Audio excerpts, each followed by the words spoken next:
Il y a chez les chrétiens une sorte de tendance systématique, une sorte de pli, de toc, à comprendre que tout ce qui est annoncé dans l'Ancien Testament vaut pour les temps de Jésus. Alors par exemple, on m'a cité hier un texte, bon, on s'y est référé mais sans préciser vraiment, un texte qui est dans les Nombres, et qui dit « Je vois ce qui arrivera, mais ce n'est pas pour maintenant. Je l'aperçois, mais ce n'est pas pour tout de suite. Une étoile se lèvera parmi ceux qui sont nés de Jacob. Un chef se lève au milieu du peuple d'Israël avec son bâton de roi. Il frappe les Moabites à la tête. Il détruit tous les nomades du pays. Il prend aussi, etc. Les Israélites remporteront la victoire. Un chef sort de la famille de Jacob, détruit ce qui reste de leur ville. »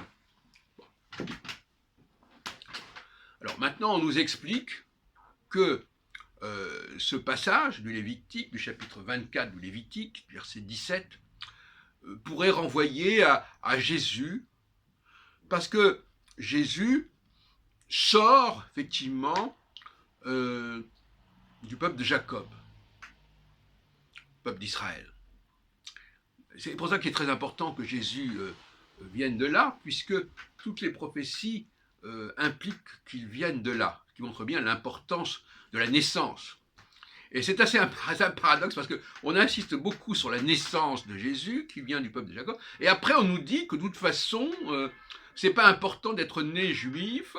Je renvoie à la lettre aux Éphésiens, que la nouvelle alliance va balayer, va effacer, va gommer la différence entre les juifs et les non-juifs.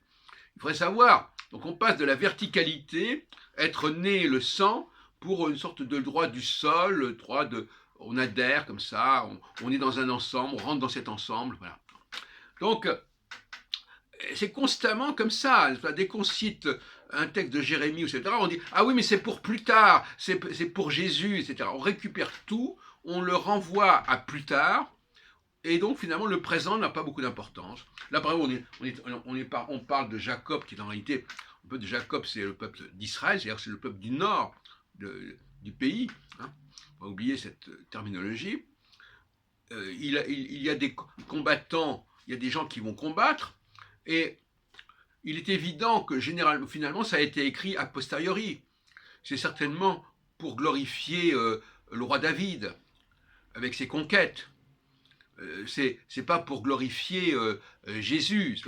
Il faut resituer. Donc cette espèce de décalage, on déporte on déporte les données vers une autre période qui est beaucoup... Alors effectivement, en plus c'est indiqué, ça n'est pas pour maintenant. Alors si c'est pas pour maintenant, alors évidemment c'est pour le temps de Jésus, ça va de soi. Bon, passons. Donc, comme s'il n'y avait rien entre Jésus et le temps de Moïse, à part quelques 20 siècles, bon, passons. Et donc, ou 15 siècles, peu importe. Mais, bon, c'est pas sérieux cette façon de procéder.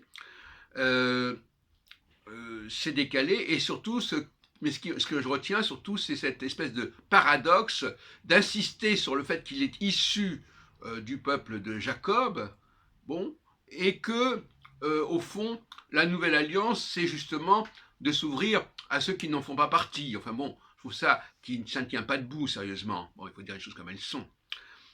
Mais c'est une sorte d'anachronisme systématique. On est dans une sorte de posture anachronique à tout vent. C'est comme ça, anachronisme dans tous les sens. Et on reporte à plus tard, on déplace, on déporte, effectivement. Je trouve ça assez insupportable pour ma part. Et effectivement, on retrouve cette idée de rejeton dans Isaïe,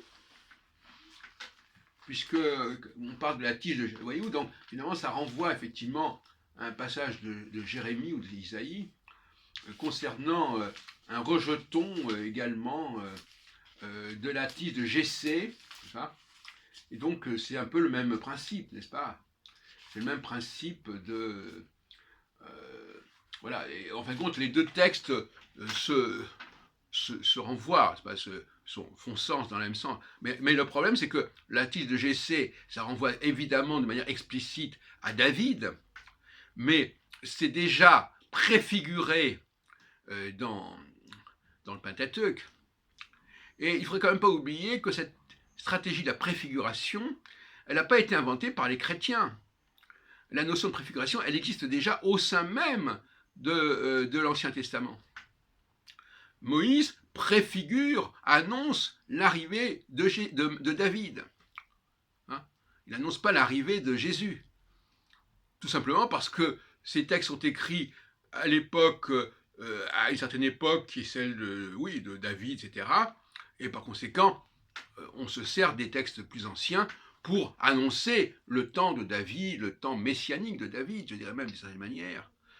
Donc il faudrait remplacer la préfiguration chrétienne vers le Christ par la préfiguration tout simplement vers David, celui qui est le rejeton cette fois-ci de la